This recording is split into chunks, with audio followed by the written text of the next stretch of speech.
तो इस तरह से आप समझ लें कि क्रिया के अभ्यास में हड़बड़ी न करें। हड़बड़ी करेंगे गलती होगी। जो संसार में हम उपलब्धियों के आधार पर हम आंकते हैं कि हम अध्यात्म में कितना सफल है, ये गलत है। एक व्यक्ति को रहने के लिए, खाने के लिए कितना चाहिए? हम क्रिया का अगर अभ्यास करते हैं, अगर क्रिया योग बहुत ध्यान से करते हैं, क्रिया योग की अभ्यास में कोई लापरवाही नहीं करते हैं, तो हमारे अपने लिए जितना चाहिए खाना पीना, रहने की आवश्यकता, जगह की आवश्यकता, वो स्वतः मिलेगी। अगर हम अपने के साथ साथ किसी और के लिए जीते हैं, माता पिता हो या बच्चे हो या पति हो पत्नी हो, अगर क्रिया योग का अभ्यास करते हैं पूरे मनोयोग से, तो हम जितने के लिए जीवन जी रहे हैं उन सब के लिए मिलेगा। हम जीवन तो जीते हैं एक छोटे से परिवार के लिए कि हमारे 2 बच्चे हैं, हमारी पत्नी है या पति है या बूढ़े माता पिता हैं, बस यही हमारा परिवार है, भगवान सुखी रखिए। तो क्रिया योग ध्यान करिए, उतने लोगों के लिए जितनी चीज़ों की आवश्यकता है आपके पास रहेगा। परिवार तो छोटा सा है, मांगते हैं बहुत, हाथ छोटा सा है, इसमें मांगते हैं 20 लीटर खून। एक 6 महीने का बच्चा हो, उसका शरीर कितना बड़ा है, वो ये कल्पना करे कि हमारे अंदर खून और मांस हो जाए। जो हमारे पिताजी के अंदर है, माता के अंदर है, जो 6 फुट के हैं, 5 फुट के हैं, उनकी शरीर जो बल्कि है, मोटी है, जितना खून है, हम चाहते हैं कि वो खून हमारे अंदर आ जाए तो शरीर फट जाएगी। हम अपने एक परिवार के लिए समर्पित हैं और हम कामना करते हैं इतनी चीज़ों का, तो उसी में हम फट जाते हैं। जिसको कहते परिवार बिखर गया, जिसके लिए किया वही छोड़ के चल दिए। तो ऐसा क्यों करते हैं? ऐसा न करिए।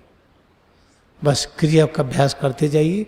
जैसे जैसे आपका प्रेम बढ़ेगा, अभी अपने लिए है, फिर परिवार के लिए है, फिर परिवार बढ़ता जाएगा, किसी समय देश के लिए होगा। जैसे महात्मा गांधी क्रिया योग करते थे, उनका पूरा देशी ही परिवार था, देशी नहीं पूरा विश्व था। कनाडा में गए, अमेरिका में गए, जर्मनी में गए, अफ्रीका में गए, वहाँ की समस्याओं को सुलझाने के लिए। जब इस तरह से वो गए तो याद रखिए, इसलिए भगवान ने उनको उतनी सुविधा दिया कि वो इतने लोगों की सेवा कर सकें। और उनके अपने लिए क्या था? एक घड़ी थी, एक चप्पल था, एक कपड़ा था और एक आध कोई और चीज़ थी। इसके अलावा तो कुछ था नहीं। सामान्य सा बिस्तर था, बिना एयर कंडीशन के कमरे में रहते थे, पंखा रहे या न रहे। लेकिन उनके पास कितनी क्षमता आई, कितना ज्ञान आया, कितनी शक्ति आई। जब उनको आवश्यकता पड़ी तो भिखारी भी दिए, कूली दिए और रिक्शा वाले दिए। कौन नहीं अनुदान दिया उनको?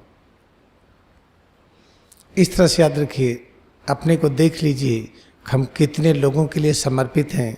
अगर एक छोटे परिवार के लिए हैं तो जो कुछ आता है उसे पैसा खर्च करके सुख भोग करते हैं कि चलिए आज हम हिमालय की यात्रा करें, चलिए चारों धाम करें, चलिए यहाँ से अमेरिका घूमें, आज पैसा मिल गया, चलिए घर वालों को कहीं होटल में खिला लाएं, चलिए आज यहाँ चले जाएं।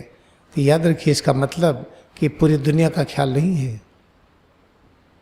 जब पूरी दुनिया का ख्याल होगा तो आपके पास उतना आएगा जिससे दुनिया का ख्याल कर सकिए।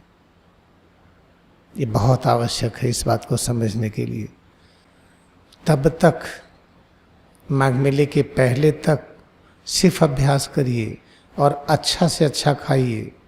आप देखिएगा कि दुखी सब हैं दुनिया में, लेकिन जब आपके पास दुख आएगा तो ज्ञान दे के जाएगा, सुख आएगा तो ज्ञान दे के जाएगा, कोई मित्र आएगा तो ज्ञान दे के जाएगा, शत्रु आएगा तो वो भी ज्ञान दे के जाएगा। और जब क्रिया योग नहीं करेंगे तो मित्र आएगा तो दुख दे के जाएगा, शत्रु आएगा वो भी दुख दे के जाएगा, फिर दुख ही दुख मिलेगा। इसलिए क्रिया योग का अभ्यास अब छोड़ेंगे नहीं।